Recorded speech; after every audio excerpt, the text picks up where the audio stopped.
E muito bem-vindos a mais um programa Francamente pela Rádio Difusora e também pelo portal jj.com.br. Taina Franco na área com vocês, sempre trazendo um artista interessante. E hoje, gente, o artista que vem falar com a gente, quando eu recebi assim, é uma banda cearense radicada em São Paulo. A banda é protopunk, andrógena, e junto já veio um vídeo aí gravado no estúdio Show Livre, e eu falei, uau!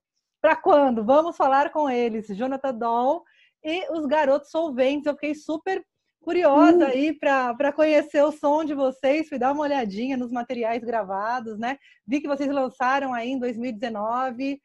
E aí vem também a pandemia, dificulta um pouco, né, a relação com os shows, e a gente vai falar sobre tudo isso hoje. Bem-vindo, tudo bem? Tudo bem, Tainá. Prazer enorme estar aqui, viu, cara, conversando com você, né? Estamos aqui no meio dessa pandemia, divulgando o trabalho, executando o nosso projeto do PROAC da forma que foi possível, né? Nos adequamos. Mas o importante é seguir em frente, cara. Não importa como.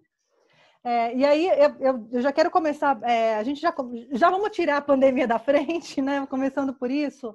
Vocês têm um show super performático, né?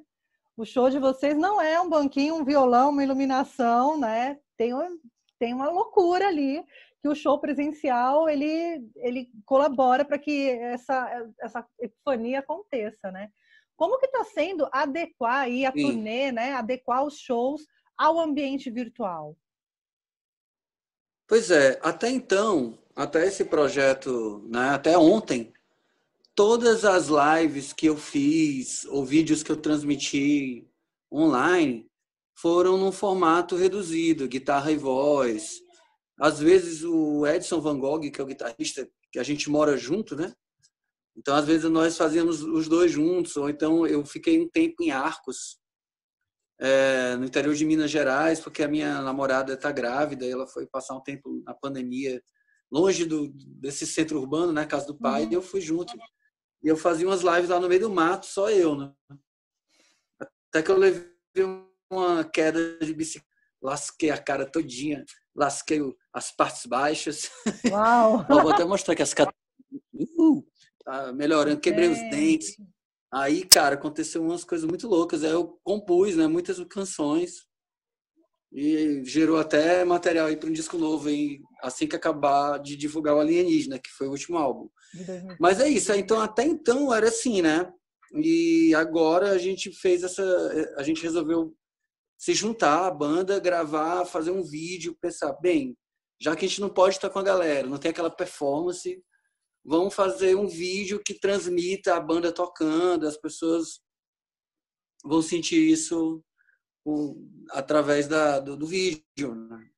A gente aposta nisso.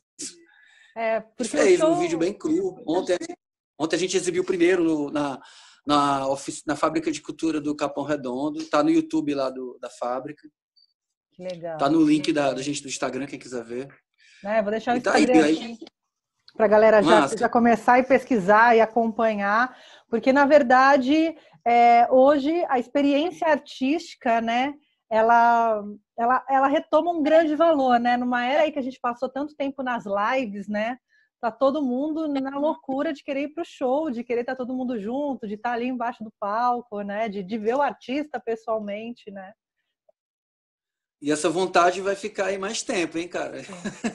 Vai demorar um pouquinho ainda. Sim, com certeza. Então a gente tem que pensar nessas formas mesmo, assim, tentar fazer o melhor possível com elas, né? Com as lives. Agora, as lives, elas estão começando a ficar um pouco desgastadas. Eu percebo que as pessoas preferem fazer um vídeo, gravar e soltar numa live, mais o vídeo pré-gravado, né? Alguns artistas estão preferindo esse caminho, que foi o caminho que a gente escolheu. Sim. Eu tenho percebido também essa migração até pela questão da própria produção, né? De ter uma coisa editada, produzida, né? Um trabalho, porque na era de lives a gente esqueceu que tudo é permanente na internet, né? Que todos os serviços são permanentes, né? E agora vem essa vontade também de produção mesmo, né? Como diz o novíssimo Edgar, print não some, né? Cuidado com a história. Print não some. Mas E é isso, quem quiser conferir o vídeo, tá lá no Instagram da gente, e é essa resposta que a gente está dando com mais qualidade, oferecer. E não só isso, cara, porque por detrás da música também tem os técnicos, né? A galera que trabalha com som, a galera que faz iluminação, a galera que faz esse trabalho que não está ali no palco O trabalho exatamente, está no invisível, palco né? através da luz, do figurino, mas tem uma equipe, né? E essa equipe fica sem trampo também. Então, se a gente faz um vídeo bem produzido, a gente coloca todo mundo para trampar também. Sim. A gente falou, falando da parte técnica, né? A gente viu alguns artistas fazendo o sistema drive-in, né? Os shows sistemas drive-in, principalmente artistas grandes, em grandes espaços, né? E também nós vimos aí a manifestação dos técnicos, né? De toda a parte técnica, que só agora está se falando em Lei Aldir Blanc, né? Até agora não saiu essa verba, e a gente pensar que a gente tem aí teve já uns 6 meses já de quarentena, que tudo caiu, tudo fechou. A urgência é para ontem, né? A urgência não é agora, é para ontem, né? E os artistas acabaram muitos entrando no auxílio emergencial, né? Sim. E agora não podem também fazer o... Tá acabando e não tem porque recebe, né? Sim, sim. Você não pode receber o auxílio do Almir Blanc de artista se você já tiver no auxílio emergencial. E tem muita gente que já está chegando no final. Aí tem isso também. Mas é verdade, não rola... É uma questão de cidadania, não rola realmente ter 2 auxílios e tal, mas tinha que ter organizado isso melhor. Sim, sim. No começo da pandemia, né? Tinha que ter feito isso no começo da pandemia e pensar nas pessoas, né? Só agora a gente não, né? Porque eu já trabalho com cultura há um tempo, mas as pessoas começam a ter noção da cadeia de economia que movimenta a cultura, né? Que a cultura não é só o artista no palco, tem todo o staff, toda a galera de produção, toda a galera de técnica, enfim, da galera da limpeza até bilheteria, tem gente trabalhando, né? Então é importante também para a gente refletir sobre não só a importância da cultura enquanto expressão artística, mas também movimentação econômica, né? Acho que São Paulo sentiu, não só São Paulo, né? Mas o Brasil sentiu bem isso, né? Neste momento. Cara, a cultura move muita coisa. Aqui, por exemplo, aqui no centro de São Paulo, tem todo um mercado assim de barzinhos que abrem na Happy Hour, que são bandas de pagode, bandas de rock, de pop rock e artistas que tá todo mundo sem trabalhar, né? Sim. Eu fico pensando, se os artistas grandes estão sem trabalhar, imagina o cara do banquinho e violão que canta na pizzaria, né? Esse cara tá... Enfim. No caso da gente, como a gente é underground, independente, a renda que a banda gera, ela entra dentro de uma porcentagem que a gente para juntar com outras coisas que a gente faz por fora, né? Por exemplo, eu passeio com cachorro, outro na banda faz telemarketing, outro trabalha com design, o outro toca bateria em várias outras bandas. E, tipo assim, né? Todo mundo tem que juntar, ter trampos normais. E aí eu fico pensando de quem vivia mesmo só isso, sabe? Assim, é muito complicado, né? Porque a gente entrou na música autoral e na música independente meio que sabendo que o profissionalismo nesse sentido de viver de música é uma estrada muito longa, né? Depende não só de talento, mas de sorte, ocasião. É um conjunto de fatores aí para uma banda underground ou não bombar, né? Tá aí no mainstream. E também mudou-se muito o consumo de música, a venda de música, o produto final mudou também, né? Porque antes o artista tinha lá, vendia disco, ou enfim, hoje o artista só pode se garantir no show, né? Na verdade, porque você não tem mais o produto final, ou é o merch, né? Que você vende depois do show na emoção, ou é o show propriamente dito e os cachês, né? Às vezes entra coisa de direito autoral, se a sua música entra em trilha, entra em playlists de supermercado, que não é o caso da gente. Tem essas formas, mas é muito pouco ainda, né? Esses streamers, eles repassam muito pouco para o artista ainda. A possibilidade que eles abriram é interessante, mas a forma que está sendo executada é muito injusta, assim, né? Mas é engraçado isso que você falou, é como se fosse uma volta à atividade musical pré-indústria do disco, né? Sim. Antes de inventarem o vinil, né? O compacto e tal, quando a relação do artista era direta com o público, ele dependia diretamente do público. Então, por isso que para a gente o importante é exatamente aumentar o público, conseguir chegar a mais pessoas, fazer com que as pessoas apareçam nos shows. É, é isso, depender do Sim. nosso público sem pontes, né? Esse é o E, objetivo. e é muito louco, né? Porque, assim, quando você fala de aumentar público, não tem a ver só com produção artística e o que você está cantando e sua performance. Tem a ver também com a possibilidade de espaços, casas de shows, né? Tem a ver com uma série de outras coisas que não depende pura e simplesmente do teu talento, da tua arte, daquilo que você tem para mostrar, né? É, novamente, É, um conjunto de fatores, né? De São Paulo ter os espaços, né? A gente viu agora um monte de casa fechando também, né, por conta da pandemia, que não conseguiram se manter, enfim. Isso também a médio prazo, né, vai ser também muito prejudicial, né? Essa questão dos espaços é. para tocar, para formar público, para alcançar mais pessoas, né? Você tem que entrar dentro de um estilo de vida, sabe? Um estilo de vida que você tem que estar indo nos lugares, tem que estar indo nesses espaços que você falou, circulando com outros artistas, sendo público de outros artistas. Sim. E aí as coisas vão acontecendo, sabe? Você tem que se colocar. Eu tô falando isso, mas às vezes eu fico muito na minha, assim, só saio no meu próprio show e tal, mas eu fico tentando lutar contra isso e ser né, não ser só o artista, mas também ser o público, tá aí, não ficar em casa só ouvindo os mesmos velhos discos clássicos, né? Mas Uhum. ouvir as bandas novas, né, que são coisas que eu faço em casa bastante, pelo menos. Mas não só em casa, mas ir lá ver o show, porque é isso, não basta que escute a música da banda no Spotify. Se você quer dar se a banda para a banda realmente ganhar, né, uma potência maior de profissionalismo, de independência, o público tem que ir até o show. Sem dúvida. E nesse momento a gente não vê perspectiva disso acontecer, mas enfim, lutaremos aí pela cultura até o fim, porque mais do que nunca, né, em momentos de pandemia a gente viu como a cultura é necessária, inclusive para a saúde mental, né? As pessoas ficaram em casa, o dia inteiro se relacionando com expressões artísticas, né? Ou lendo um livro, ou ouvindo um filme, ou ouvindo uma música, né? E aí É, aquele discurso, para que eu preciso de artista? Eu preciso de hospital, de segurança, né? E agora dá para a gente perceber como a cultura atravessa todas essas pautas tão necessárias e importantes, né? A cultura ela a vida atravessa fica, todas, né?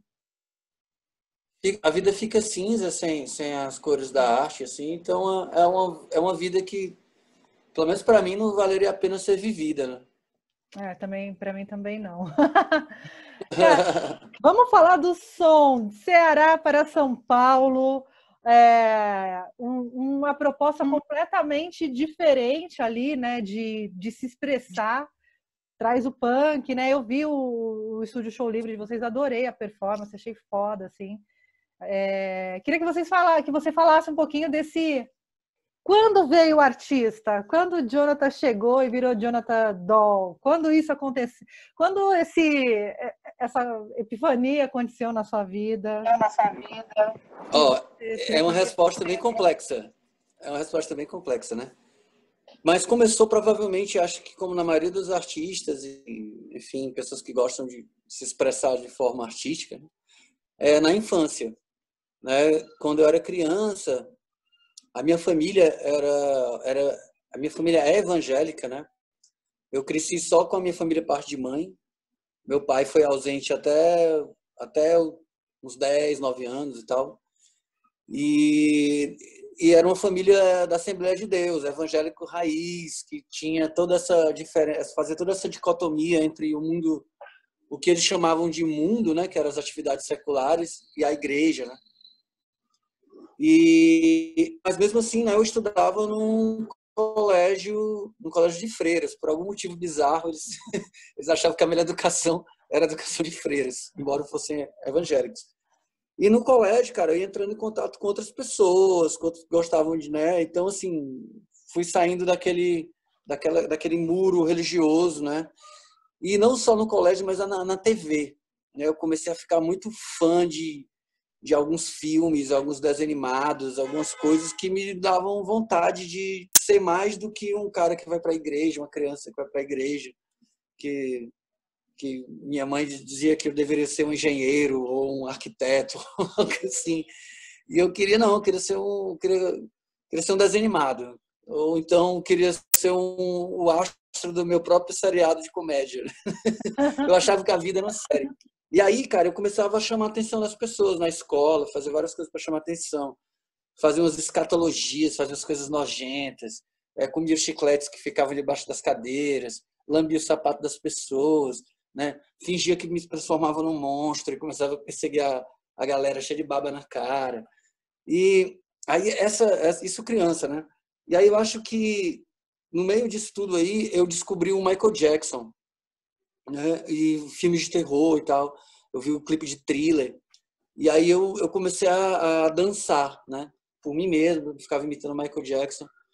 E eu dançava, as pessoas faziam roda para ver eu dançando. Eu ia para frente na sala de aula, perto do lado da lousa, dançava, enquanto o professor estava fora.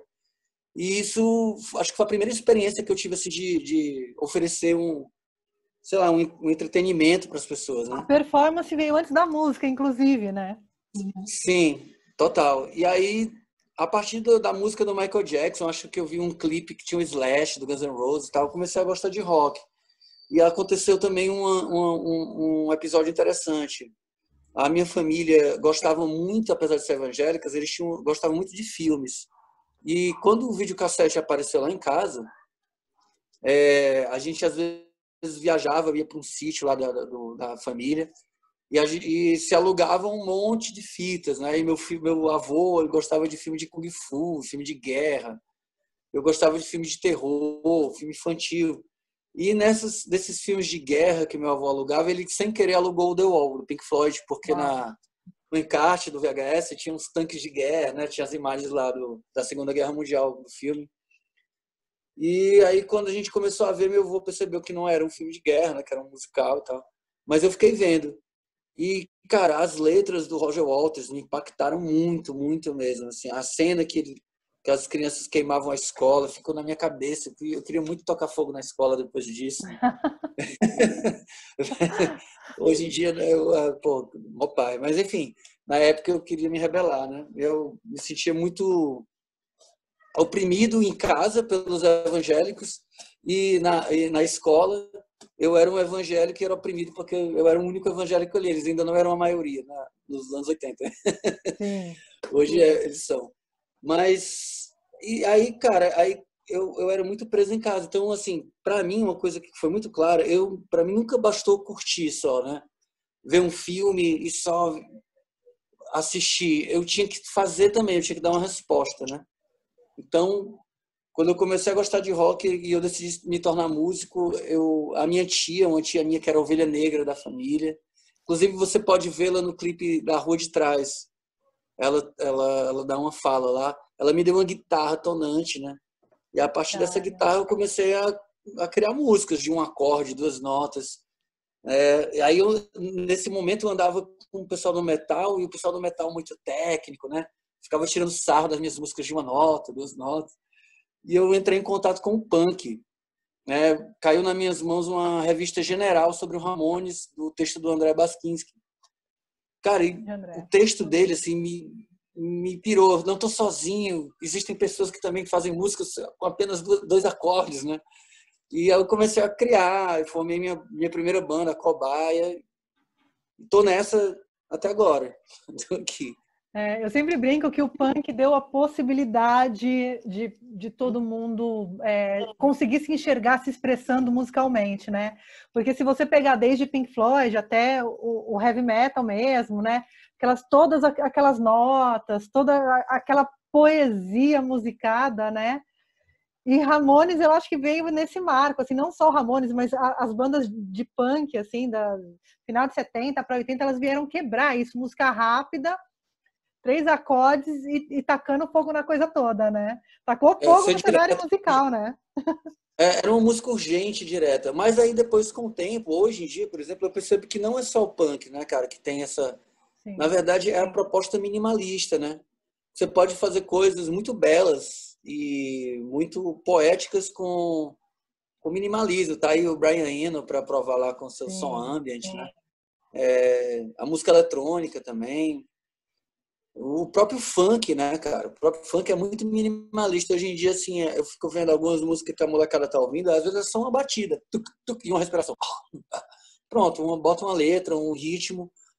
É isso. Eu acho isso muito punk, cara. Demais, demais. E aí, do Ceará para São Paulo, como que foi essa mudança, assim? Porque houve uma cena... São Paulo sempre tem uma cena, né? Alguma cena está rolando em São Paulo, né? É um lugar de muita efervescência cultural. E também tem o fator histórico, né? As gravadoras ficavam Rio-São Paulo, então acabou que se formou, né, esse ambiente mais propício aí para shows, para carreira, né? Quando um artista no Brasil pensa em carreira, pensa logo esse eixo, né? Rio-São Paulo. É óbvio que muito disso já se transformou, já mudou, né? Existem as cenas nos próprios estados que são bem grandiosas e lançam grandes músicos, né? Mas como que foi essa decisão de vir a São Paulo, né? Nessa catarse, né? E como isso impactou tua música também, né? Sim. Então, quando a gente estava em Fortaleza, desde a época que eu tinha minha banda anterior, que eu formei na adolescência e durou até 2009, quando o Jonathan Doll, Os Garotos Solventes, foi criado, né? Eu pensava que teria que sair da cidade, tá entendendo? Que era um passo seguinte. Mas eu demorei muito para dar esse passo, porque era difícil, né? No meio desse processo de amadurecimento, né? Eu fazia faculdade, fiz sociologia, né? Eu pensava, quando eu me formar, vou tentar fazer um mestrado em São Paulo, Rio, sei lá, e ter a banda. Mas nisso tudo, a vida foi trazendo outras coisas. Tipo, eu me tornei adicto de drogas, né? Porque quando eu entrei no rock and roll, para mim era uma experiência total, tá entendendo? Assim, tinha que ser uma experiência totalizante, assim. E eu mergulhei fundo, assim, então eu queria viver tudo que meus ídolos, que meus heróis viviam, o inferno e o céu, como experiência, né? E o William Burroughs, ele sempre dizia, você pode experimentar tudo desde que se torne uma experiência, né? Quando se torna necessidade, aí você tem um problema. E aí alguns alcaloides se tornaram necessidade para mim, isso atrasou os meus planos de partir, né? Mas chegou um momento que eu tive que partir, de fato, para que a música continuasse no centro da minha vida, senão, se eu continuasse no mesmo contexto que eu estava lá em Fortaleza, basicamente eu ia me tornar um junkie fracassado, assim, né? Não que as pessoas que estejam lá tenham se tornado isso, mas no meu caso eu poderia me tornar isso, porque eu estava indo numa espiral muito, muito, muito rápido. Amigos morreram, amigos se suicidaram, membros da banda tiraram a própria vida. Foi tipo dark, sombras, né? E aí, nesse meio tempo, quando eu estava no fundo do poço, eu comecei um relacionamento com uma menina que era de outro país, mas ela era uma pessoa muito solar e tal. Ela me ajudou assim a pensar várias coisas diferentes e mudar um pouco o estilo de vida. Dessa experiência veio o Crocodilo, que foi um disco que eu compus no Ceará ainda, e me tornou... O relacionamento não durou, mas o choque de realidade, de outra interação, me transformou me deu uma outra, né, uma outra vitalidade, digamos. E nesse movimento eu vim para São Paulo, porque um pouco antes o Catatal, Fernando Catatal, da banda Cidade Instigado, me trouxe, porque ele já estava aqui em São Paulo. Um dia ele viu um vídeo no YouTube, deu pirando, uma performance muito louca num programa de TV lá no Ceará, que é Porque Hoje é Sábado, tem um vídeo no YouTube desse...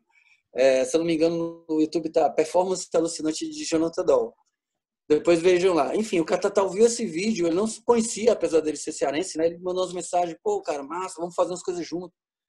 E aí um dia ele me mandou umas passagens de avião e formou uma banda para mim. A gente fez uns 4 shows aqui em São Paulo. Um deles foi no aniversário de não sei quantos anos do Vozes do Brasil, da Patrícia Palumbo, né? Lá no Estúdio SP. E aí, logo de cara, já toquei com o Tom Zé, Karina Bu. Tava uma galera massa nesse palco aí do. E aí, cara, quando eu voltei pra Fortaleza, não, cara, pô, quero voltar, quero estar ali de novo, né? Eu fiquei meio deslumbrado, era uma grande cidade. São Paulo, para mim, era como os filmes que eu via dos Warriors, né? Os filmes que se passavam nas cidades, o metrô, tudo As aquilo tribos, né? da Aqueles cultura pop, encontros. é, tudo aquilo da cultura pop, encontrar pessoas do mundo todo, porque era uma megalópole, né? Várias referências que eu tinha crescido do punk paulista, de repente eu via ali, estava conversando com o Clemente, sabe? Eu falei, não, cara, eu tenho que estar ali. São Paulo vai ser uma base para eu ir para outros lugares, porque é mais perto também. Então, assim, quando a banda veio para cá, a gente conseguia tocar no Rio, conseguia tocar em Belo Horizonte, conseguia tocar em Santa Catarina, porque lá no Ceará tá lá na ponta, né? É muito caro. Então é mais difícil circular também. Então, por essas questões pragmáticas, geográficas, aqui tinha um circuito, quando eu cheguei, que estava mais fortalecido, mas tinha o circuito do Sesc, que ainda rola até hoje, que você consegue, não é fácil, porque é muita gente, enfim, o Sesc não consegue dar conta de todo mundo, mas você lançar um disco no Sesc é super legal, sabe, assim, e tem o Cultura Livre, que você falou, né, tem o Show Livre, aliás, que você Sou falou, livre. também tem a Cultura Livre da Roberta Martinelli, então já tem uma certa estrutura que quando você lança um trabalho tal, você tem um caminho para você tentar chegar nessas pessoas. Não que no Ceará não tenha, tem, né? Tem o Porto Dragão, que é um instituto do governo do estado que ajuda muito a cena musical, mas assim, é uma cidade ainda pequena, sabe? Pobre, com muitos artistas talentosos, e esses artistas eles têm que seguir caminho às vezes, sair. E não só isso, o artista ele tem que partir, sabe? Faz parte do processo de autodescoberta. Você tem que Sim. tacar o pé na estrada, tem que ser beat, sabe? Você só descobre quem você é e de onde você é quando você está fora do seu contexto. Ou você é um beatnik ou você é um bitolado, né? Você vai Exatamente. das duas pontas. É muito louco. Isso acredito eu que tem influenciado pra caramba, assim, também na tua forma de tocar. Eu sempre acho que não é só o amadurecimento artístico, mas é um amadurecimento da pessoa física ali por trás, né? De tudo que envolve o artista, né? E essa mudança, né, de Ceará, essa mudança de cena mesmo, assim, impactou, assim, você conseguiu, de repente, se expressar mais, assim, você perdeu suas amarras, tipo, tacou o foda-se e falou, eu sou isso e agora eu posso ser completo. Você teve essa sensação, assim, nessa mudança? Bem, eu acho que o som da gente nunca teve muitas amarras, de qualquer forma, sabe? Sempre foi uma coisa muito assim em cima de um certo excesso de energia, de entrega, de verdade, de dizer e essa pegada autobiográfica. Mas quando eu cheguei em São Paulo, eu entrei em contato com velhos mestres que eu ignorava até então, que eram o pessoal do Ceará da década de 70, o Belchior, o Ednardo, o Roger Rogério, e também a influência de pessoas mais velhas que eu admirava muito, que o próprio Fernando Catatal, né? Antes de sair, assim que eu cheguei em São Paulo, a gente estava no processo de gravação do Crocodilo, que foi com a produção do Cassim e do Calil. Uhum. Eu também aprendi muito com essa galera. E além de aprender essa parte mais técnica de música mesmo, de arranjo, de pensar, fazer, por exemplo, uma melodia de voz que não seja a repetição da harmonia dos acordes, que são coisas simples, mas que basta usar criatividade e tal. Além disso, em matéria de letra, eu entendi que mesmo você fazendo uma autobiografia, para que a letra seja realmente relevante e toque as pessoas, você tem que falar, na verdade, sobre o contexto, sobre a cidade, sobre a situação, sabe? Sobre a relação, não sobre você, mas sobre eu em relação a você, sabe? Ou eu em relação ao que eu estou observando. É focar na relação.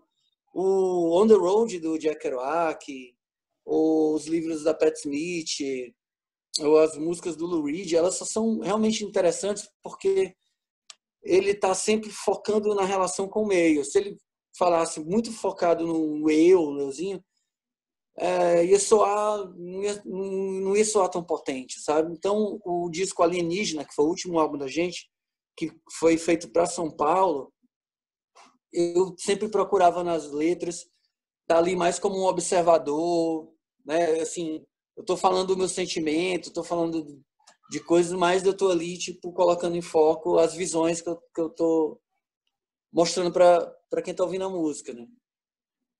Você o tempo todo da entrevista você cita vários autores, né? Os beatniks, os autores aí, os malditos, né? Esses que sangram na letra com a caneta, né? Sangram a carne com a caneta. Você já se aventurou assim no mundo literário? Já pensou sobre isso? Assim, isso já te bateu de alguma forma? Eu tenho experiências com a literatura, porque eu já publiquei contos em revistas independentes, né? Já fiz roteiros de cinema também. Tem 2 filmes que são baseados em roteiros meus, um, inclusive, a minha direção. Tem um filme no YouTube que eu fiz um roteiro baseado na minha adolescência em Fortaleza, tentando viver uma vida punk do que eu achava que seria ser punk, isolado dos punks de verdade que estavam na cidade, porque eu era muito novo, né? E aí tem um filme sobre isso chamado Jack Legais, está até no YouTube. E é baseado num conto que eu escrevi que depois virou roteiro desse filme. E tem outras coisas. Eu também faço uma oficina de fanzine que eu tento colocar em prática. Dentro de um fanzine, a técnica de escrita experimental do autor, do beatnik William Burroughs, que é o Cut Up, que é uma parte que você pega uma escrita a partir de colagens aleatórias, né? Inclusive, tem um vídeo dessa oficina no canal do YouTube da Fábrica de Cultura do Capão. É Fábrica de Cultura no YouTube, né, João? O nome do YouTube é Fábrica de Cultura. É o mesmo onde está o show da gente. Tem um link dessa oficina também. Então, eu tive essas experiências, assim, escrevendo para outros textos, né? Outros tipos de textos que não musicais. Mas eu nunca lancei um livro, nunca lancei um conto. Isso é uma coisa que eu pretendo fazer mais na frente, assim. Porque você Para você ser me escritor, você tem que estar falando. escrevendo. Não, é que você falando me ocorreu super isso, assim, várias referências literárias, enfim, a própria estrutura assim, do seu som, me ocorreu a questão de outras expressões artísticas que não a performance ou que não a música, né? Pensei na literatura. Falando em música, aqui tem umas lives marcadas, né? Vocês estão com a agenda cheia aqui que eu recebi. 29. Esse foi ontem. 29 ontem foi da Fábrica de Cultura do Capão, que já está no YouTube. Agora, em outubro, tem dia 8/10, Shake, Shake, Shake, Franca, São Paulo, às 20 horas. Asteroide, Sorocaba, São Paulo também, dia 15, às 20 horas. E 29/10, Armazém da Baixada, em Ribeirão Preto. É a agenda das lives aí que vai rolar. Ainda tem muita live pela frente, não é mesmo? E cada show desse, a gente gravou um repertório especialmente para esses locais, assim, mesmo que a gente queria ter conhecido, né, pessoalmente, algumas cidades que a gente não foi ainda. Eu visitei todas essas cidades, mas muito brevemente quando eu fiz parte da turnê do Legião Urbana, quando eles se juntaram, do 30 anos, né? E a gente fez 2016, 2017, a gente fez muitos shows. Eu era convidado especial, eu cantava 3 músicas. Uau! E Responsa, hein? E a gente tocou em Franca, Ribeirão Preto, Sorocaba. Sorocaba, os Solventes já tem uma história lá por causa do Asteroide, né? Que a gente já tocou algumas vezes. Mas na maioria desses lugares a gente nunca foi, a gente queria muito ter ido, cara. Mas a gente está indo virtualmente, é como a gente pode ir, né? No momento é o que temos para o momento, então tá lindo, né? É isso que a gente tem. Cara, eu quero saber mais como você foi parar na turnê de 30 anos, aí, nesse tributo à Legião Urbana. Foi esse tributo que rolou com o André também, né? O André Frateste, né? Como foi que quando foi? O Frateste agora tá na banda, né? Digamos assim, né? Ele tá como vocalista mesmo. Na época, era uma ideia era uma ideia que eles pensavam em só fazer essa turnê e pronto, acabou, né? E agora a coisa parece que deu certo. A pandemia quebrou, mas eles estavam tocando ainda. Mas a forma como eu entrei foi porque nessa semana que o Catatal me levou para São Paulo, que eu te falei, que eu fiz aqueles shows, né? Uhum.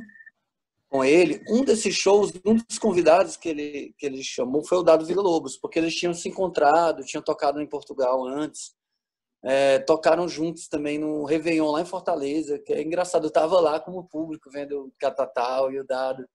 Nunca imaginei que alguns, sei lá, menos de um ano eu estaria junto com eles no palco também. Enfim, aí foi isso. Eu estava hospedado na casa do Catatal. O Dado foi convidado para um almoço e aí ele foi lá e eu estava lá hospedado. E a gente começou a conversar e falar de punk, pós-punk. Passamos, sei lá, de 11 da manhã até 10 horas da noite bebendo vinho e conversando sobre punk. E os três, né? E a gente ficou um amigo, assim, tocando juntos no palco. Passou um tempo, o Dado, no show solo dele, foi tocar em Fortaleza. Eu ainda morava lá. Me convidou para cantar uma música da gente, na Namorada Fantasma, e algumas da Legião. E isso se repetiu algumas vezes. Ele participou também de show do Solventes. Então, quando o Legião se reuniu para fazer, para ele, que eles pensaram, vamos chamar uma galera nova para somar esse show. Então, foi um pouco natural, imagino, para eles me convidar por causa desse histórico já. Uhum. E foi massa, cara, porque foi um ano de viagem com a galera, pude conhecê-los bem, trocamos muitas coisas. Ele participou do Crocodilo, né? Tem duas músicas que ele toca, que fez arranjo no Crocodilo, o Dado, né? Acabei também fazendo um público em várias cidades, porque as pessoas viam quem é esse maluco aí cantando Legião, depois iam atrás e começavam a curtir a banda, né? Tem pessoas que nos acompanham até hoje que foi por causa desses shows com a Legião que a gente atingiu, assim. Um pessoal mais velho, que talvez não chegasse na gente se não fosse dessa forma. O próprio Legião, no seu início ali, tinha o Renato Russo super performático também, né? Uma coisa meio Joy Division e tal, né? Uma onda punk também chegando no Brasil, né? Os materiais chegando no Brasil, tô dizendo, né? O som gringo batendo aqui. E como você ouvia Legião antes? Você curtia? Você tinha alguma... Curtia, cara. Eu tava no... Essa semana não curtia, não. Não, e depois que eu comecei a tocar os caras. É engraçado isso, porque eu realmente gostava muito, porque assim, as minhas referências musicais são as mesmas da Legião, né? Eu gosto de pós-punk, punk. E o Renato Russo, ele traduziu isso de uma forma brasileira, sabe? Assim, por mais que o som da Legião tenha zero de influências brasileiras, mas a forma que ele canta, a temática, não tem como fugir disso, sabe? Então, assim, é uma forma que... É um rock com muita referência no som britânico, no pós-punk britânico, mas que faz parte da cultura brasileira. Legião Urbana é Brasil, assim. Educou muita gente cresceu ouvindo, muita gente entende certas coisas porque leu nas letras do Renato, né? Inclusive, falta uma referência para a galera jovem atual, como o Renato foi para as pessoas nos anos 80 e nos anos 90, e ainda é até hoje, né? Não, e principalmente a forma dele falar da relação com política, né? Da relação com política no sentido de Estado, né? Não partidário, mas no sentido do Estado mesmo, né? Isso era muito foda. Aí fazer política não é uma questão de política partidária de Estado, né? A gente faz dentro das relações, defender ideias, né? Ser crítico e tal. E o Renato fazia isso muito bem, era uma referência, não era só ele, né? Tinha outros heróis também, né? Sim. Mas ele foi o maior. Acho que ele foi um professor, cara. Né? A Legião Urbana estava estritamente ligada à atividade escolar, tinha as letras nos livros de história, né? Então eu cresci com a Legião. Teve uma época que eu neguei a Legião, assim, no início da adolescência, que eu queria ouvir as coisas mais pesadas. Mas quando eu estava justamente redescobrindo a banda, eu estava comprando em vinil, eu coleciono vinil, né? Inclusive, estou em frente a eles. Estava Ó, ouvindo hoje o Disintegration do Kiri. muito bom. Eu estava comprando a discografia em vinil e ouvindo em vinil, todos os discos e tal. E exatamente nessa época, o Edson também, que é o guitarrista da gente, é muito fã de Legião.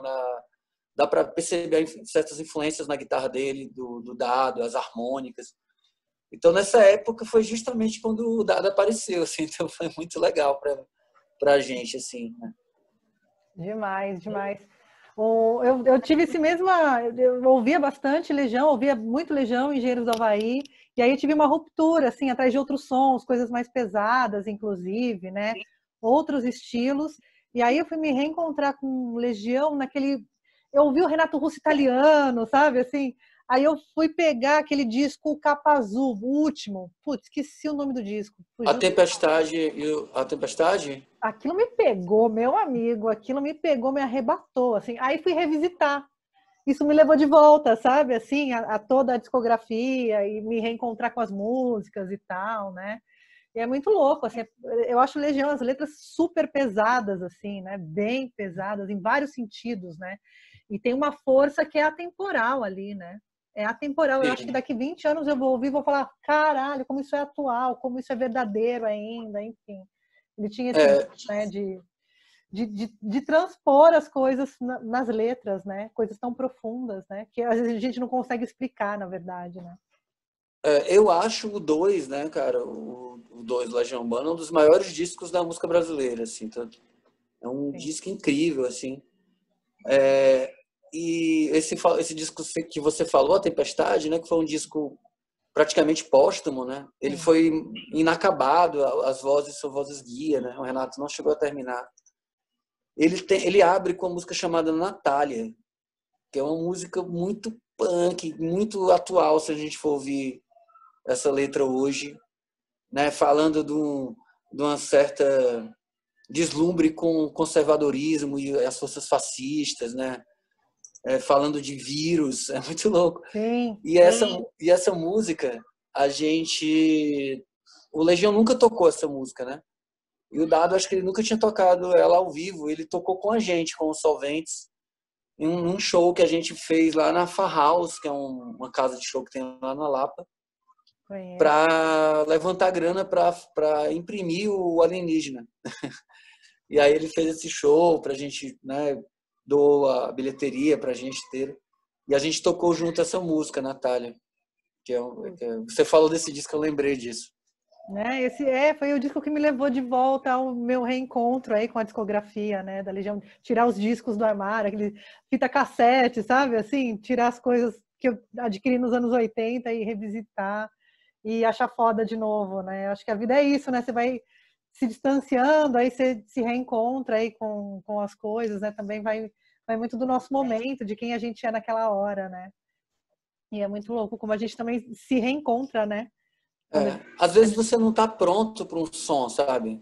Total. Tipo, tem vezes que, por exemplo, MPB para mim foi entrar muito depois. Eu tentei ouvir na adolescência Caetano, Chico Buarque, Gil, Milton Nascimento, mas eu botava o disco, ouvia do início ao fim, mas aquilo não me pegava, cara. Eu tinha uma boa vontade. Isso só veio mesmo com estando mais velho, tendo sofrido de amor pra caramba, tendo caído no fundo do poço com drogas, tendo certas complexidades, entender também o que é ser nordestino, o que é ser cearense, sabe? O que é ser brasileiro, sabe? Tudo isso, entender que música é muito além do estilo, sabe? O estilo é um rótulo, rock é um rótulo, MPB é um Sim. rótulo. Na verdade, é música.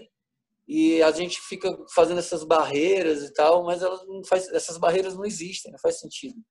É, São ritmos diferentes, mas é música tudo. o mercado põe essas barreiras, né? Houve uma necessidade de mercadológica ali, de determinar em que prateleira você fica e qual vai ser o ritmo da moda e qual vai ser o hit da moda. Mas, na verdade, quem consome arte, quem respira, né? Essas fronteiras não existem assim, né? De verdade, não é? E acho que quem alimenta isso é mais o fã, na verdade, do que o próprio artista, né? Os artistas Né, o artista acreditam muito mais, né, do que os próprios fãs. é verdade, cara. Os artistas, eles, muitas vezes, eles querem se libertar, né? Eles querem, né, sair desses rótulos, né? Tem bandas que parecem que essa fuga dita a carreira a partir de certo ponto. Por exemplo, o Radiohead, né? Sempre tentando fugir daquela marra, assim. Sim. O próprio David Bowie, né? E vários artistas que mudavam muito. Mas é isso, tem que mudar com o coração, não só porque, enfim. O algoritmo do Spotify determinou, né? É, Porque hoje, então, antigamente era a indústria, agora a gente tem os algoritmos aí, né? Tipo, relacionando os artistas, embalando todo mundo mais ou menos na mesma playlist. É louco, né? Antes da gente tinha indústria, agora a gente tem o algoritmo, há uma indústria por trás, mas sempre tem alguém mediando a relação entre o artista e o ouvinte, né? Sempre tem ali alguém nesse meio do caminho, né? Só o show que isso é livre, né? sim. O algoritmo, ele é estranho, porque assim, ele é frio, é uma máquina, mas pelo que eu entendo, posso estar errado, ele também funciona a partir de respostas que ele dá para você também, né? Ele pega um passo inicial que você dá dentro ali do Spotify, por exemplo, e aí começa a te indicar coisas que ele acha que é parecida com isso. Então, assim, é uma relação entre você e o algoritmo, mas os dois são ativos, né? Sim. Isso é muito louco, assim. Antes tinha uma pessoa que mediava, o outro que era outro ser humano, né? Mas nem sei se, até que ponto nessas duas relações entre o outro ser humano que mediava e o algoritmo, o quão livre nós ouvintes de fato somos, né? Qual dessas relações a gente tem mais autonomia? Não sei. Eu também não sei, e eu tenho muitos questionamentos com liberdade e autonomia, né? Não sei se a gente é tão livre quanto a gente supõe, né? Se não tem as coisas externas, tem nossas coisas internas também, né? Que vão ali polindo e lapidando as coisas que a gente quer colocar para o mundo. É muito louco isso. Eu estava pensando sobre isso no Spotify, por exemplo. Eu espero toda semana as descobertas da semana, que chega para mim baseado nas coisas que eu gosto. Só que o que acontece? O tempo para eu ouvir a playlist me leva a semana toda. Então eu fico ouvindo, na maior parte do tempo, o que o Spotify quer que eu escute. Assim. Aí eu vou salvando aquelas músicas que eu mais gosto para depois ouvir o álbum inteiro do qual saiu aquela música, ou o artista. Mas nunca faço isso porque nunca tenho tempo. Então fico ouvindo músicas que na maior parte do tempo eu escuto uma vez só, né? Não crio aquele apego quando você tem com o disco. Sim. E eu continuo comprando disco, né? Então, assim, mas a maioria dos discos que eu compro são coisas antigas. Então você tem que ter uma lucidez até no Spotify, chegar no momento, cara, eu não vou ficar ouvindo descobertas da semana, eu vou parar e vou ouvir discos que eu li ou que eu ouvi num blog lá do Trabalho Sujo do Matias, ou que a Tainá me falou aqui na conversa, porque senão eu fico ouvindo o que Que o o robô algoritmo quer, né? É muito louco, a gente perdeu o ritual de ouvir música, né? Eu que sou da geração 80 aí, eu lembro que tinha toda uma coisa. É óbvio que tecnologia é bom, tem todas as facilidades para o artista, para o ouvinte, né? A mobilidade. Não estou criticando, não estou falando, mas na minha época era melhor, não é isso. Mas a gente perdeu aquela coisa de juntar a galera da rua, colocar um disco para ouvir, todo mundo ficar em silêncio e descobrindo o encarte e descobrindo os outros elementos que permeavam a música. Eu acho que essa coisa ritualística na hora de ouvir a música, assim, às vezes eu sinto falta, na verdade, sabe? Eu também. Do silêncio para ouvir música. Chegava disco que eu queria muito, de algum artista que eu gostava, entrava no quarto, apagava a luz. Meu jeito de ouvir música era com luz apagada, senão eu não conseguia ouvir a primeira audição do disco. Eu fazia videoclipes mentais. Sério? Eu fazia videoclipes mentais. Eu botava um disco que eu queria, aí fechava os olhos, ficava imaginando cenas, decorava essas cenas na minha cabeça. Cara, eu pirava muito com música, assim, né? Meditava, ouvindo. E também tinha essa questão de todo mundo compartilhar o disco, né? Rodava na mão de todo mundo, do grupo, né? Mas é isso, eu acho que você tem o problema do stream é que ele te dá milhões de possibilidades de escolha.